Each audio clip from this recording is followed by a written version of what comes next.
Breaking News RKS FM.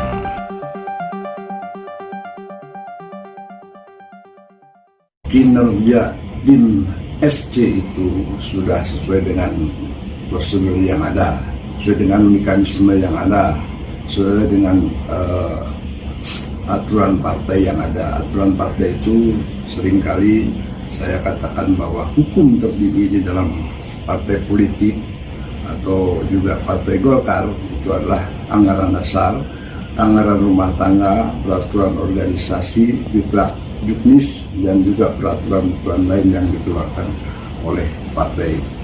Nah, terkait dengan kinerja SC itu kita dari awal sudah sangat transparan, di mana tahapan-tahapan selalu kita buka sesuai dengan jadwal atau rangkaian penjadwalan yang perlu kita tempuh. Nah, adapun kemudian terjadi hal-hal yang tidak dipahami oleh rekan-rekan yang lain, inilah yang perlu kita jelaskan. Dengan dibukanya pendaftaran calon pada saat awal itu, maka yang daftar di Munas ke-10 Partai Golkar Kabupaten Sumedang itu adalah 8 calon. Sehingga yang mengembalikan formulir itu ada 7 calon. Bisa dibayangkan bagaimana suara ini, pemilik suara ini ada 32, sementara yang bisa mendukung itu 39, sementara calon ada 7. Artinya akan pasti terjadi tumpang tindih dukungan terhadap masing-masing calon itu sendiri. Nah, sehingga kami memverifikasi itu di Kabupaten Sumedang, mana yang tumpang tinggi, mana yang tidak, dan sebagainya.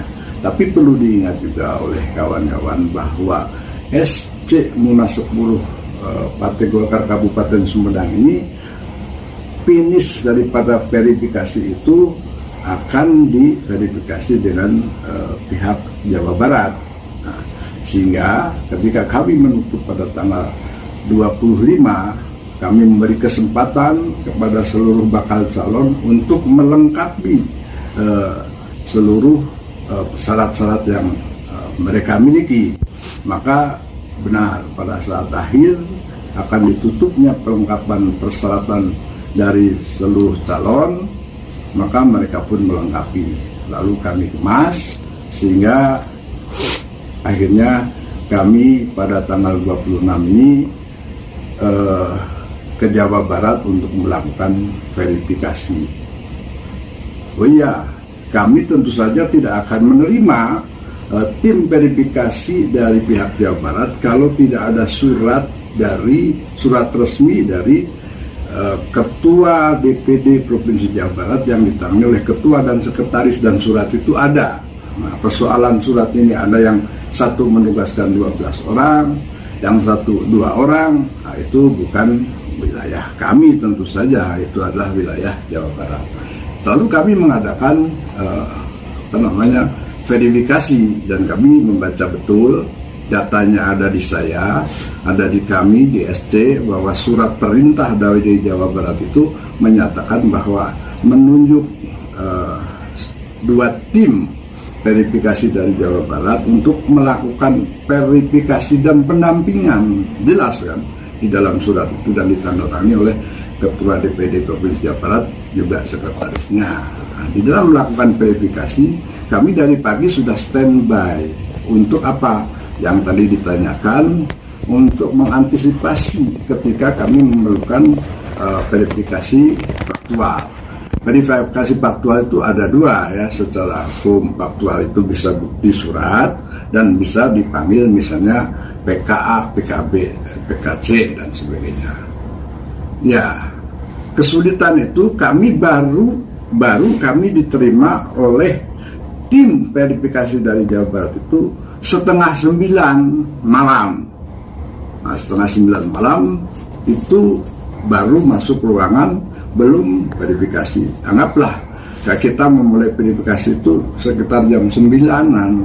Bagaimana kita memanggil PK satu persatu, sementara ada di Sumedang, yang di Sumedang itu ada di wilayah yang sangat luas dan itu sangat tidak mungkin. Jadi menurut beliau ini bahwa verifikasi faktual secara surat menyurat ini sudah cukup. Oh ya, akhirnya kami bersepakat dengan tim verifikasi dari Kabupaten Sumedang yang saya ketuai, sehingga bahwa pertama kita mempertanyakan legalitas tugas kepada beliau. Yang satu adalah Kabak Hukum Partai Golkar Provinsi Jawa Barat, bahkan SHMH gelarnya juga. Artinya kami memahami betul bahwa beliau-beliau ini adalah orang yang ahli di bidang hukum, sehingga kami memulai verifikasi. Nah, di dalam verifikasi ini kami sodorkan satu-satu data daripada bakal calon itu sendiri. Nah, sehingga diputuskanlah satu persatu. Nah, disinilah persoalan kemudian. Persoalan kemudian itu apa? Satu persoalannya adalah banyak yang tumbang tindih. Yang kedua persoalannya adalah setiap dukungan calon ini harus disertakan oleh hasil rapat pleno di masing-masing PK yang dilampirkan di dalam surat dukungan itu sendiri. Nah, itu yang kemudian dianggap syarat yang memenuhi syarat. Ya kami juga mempertanyakan hal itu, tetapi kata tim verifikasi dari Jawa Barat tidak perlu diberitahu, karena setiap tindakan pimpinan partai di seluruh tingkatan, baik di desa, kecamatan, kabupaten, dan selanjutnya, itu tidak bisa pimpinan partai PK misalnya dengan sekretaris memutuskan sesuatu tanpa melalui pleno di tingkat kepengurusannya, misalnya tingkat kecamatan. Dengan panjang lebar beliau menjelaskan, ya akhirnya menurut pemikiran kami juga rasional. Toh seperti Musda ini, kami juga melakukan rapat di DPD Kabupaten Sumedang. Tahapan-tahapannya jelas, tidak bisa diambil alih langsung keputusannya oleh ketua dan sekretaris DPD Kabupaten Sumedang. Maka juga sama, akhirnya kami berpendapat tidak bisa PK dan sekretaris ini mengambil keputusan hanya sepihak. Oh iya, tentu saja kalau misalnya ada pencabutan dukungan, ada satu masalah bahwa karena si pendukung ini atau si pemilik suara ini sudah mendukung ke bakal calon A atau B, kemudian mencabut. Surat cabutan itu sendiri, pencabutan itu sendiri juga harus didasarkan dengan hasil pleno, karena juga mencabut sesuatu itu tidak bisa sepihak, harus ada alasan-alasan, ada argumentasi hukum yang diatur di dalam partai, sehingga akan paham yang mencabut dan yang dicabut juga. Itu menurut keterangan dari pihak Jawa Barat. Ya, kami ikut kan. Hasil itu adalah hasil verifikasi daripada SC Panitia SC Musda 10 Kabupaten Sumedang. Artinya hasil SC itu bukan bentuk eksekutor sehingga bahwa Musda ini harus dieksekusi karena hasil daripada verifikasi oleh SC. Bukan, tidak seperti itu. Tetapi SC melaporkan bahwa hasil verifikasi akhir yang disertai dengan tim verifikasi Jawa Barat itu hasilnya seperti itu. Jadi bentuknya tidak justice. SC bukan seorang justice, bukan seorang pemutus, sehingga hasil verifikasi itu yang menyatakan menang A dan menang B. Bukan. Salah itu. Nah, makanya saya secara khusus sebagai ketua berpendapat pada saat itu ketika ada wacana di dalam persidangan bahwa SC harus membuka seluruh data, SC harus begini. Oh, salah.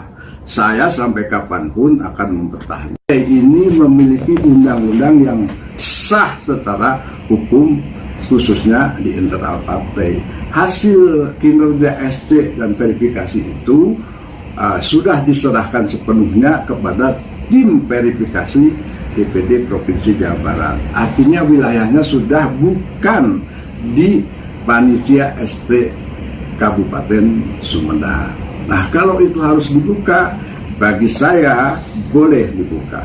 Jadi jangan jangan menduga, praduga.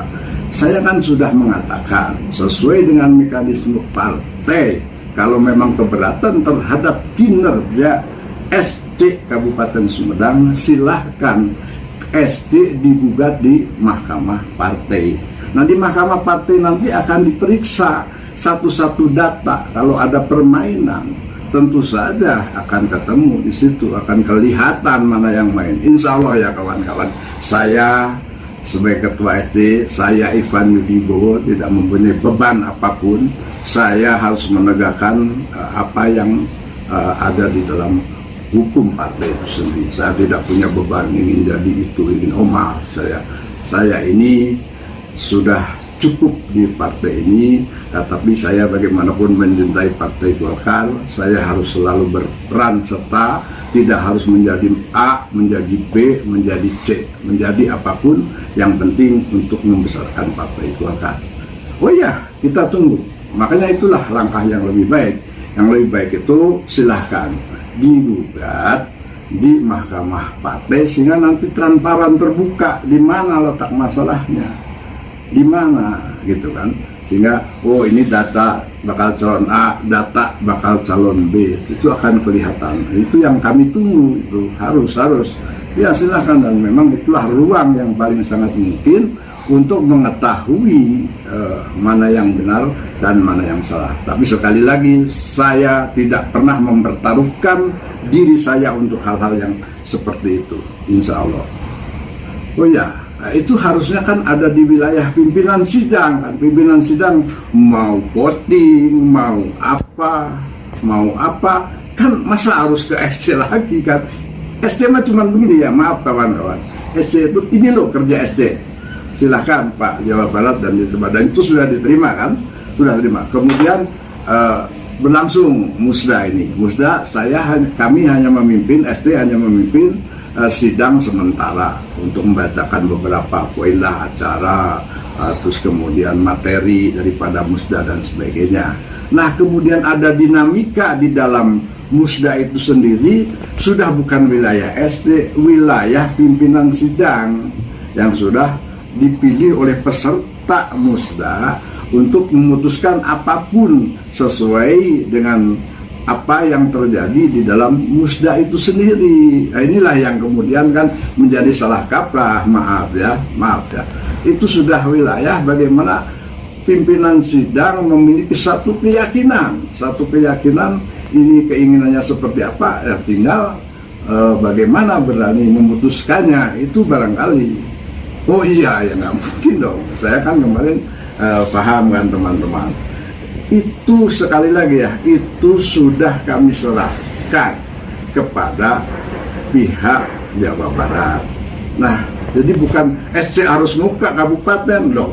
Balik lagi dong, yang dituntut itu harus SC Jawa. Tapi saya kira nggak mau lah, kecuali oleh Mahkamah Partai. Oh ya, insya Allah biasa ya dinamika di dalam partai, di dalam musda itu selalu ada indikasi, ada intrik-intrik. Tapi yang penting seluruh daripada rangkaian yang terjadi di musda itu karena memang dinamika demokrasi, silahkan. Tapi ingat ya, jangan direduksi kepada persoalan-persoalan pribadi. Nanti persoalannya akan menjadi lain kalau sudah seperti itu. Ya, kita masih masuk di wilayah musda itu, dan hal-hal yang terjadi di dalam musda itu sangatlah wajar. Itu memperlihatkan bahwa dinamika demokrasi di internal Partai Golkar itu sungguh-sungguh sangat luar biasa. Kita membuka ruang siapapun kader Golkar untuk mencalonkan, untuk menjadi apapun dipersilahkan, tetapi bagaimanapun kita tetap berpegang pada hukum partai kita, yaitu hukum tertinggi, anggaran dasar, dan anggaran rumah tangga yang dioperasikan oleh peraturan organisasi, juklak-juklis, dan peraturan-peraturan lain serta kebijakan-kebijakan dari pimpinan partai kita yang lebih atas. Ya, terima kasih teman-teman, terima kasih. Ya.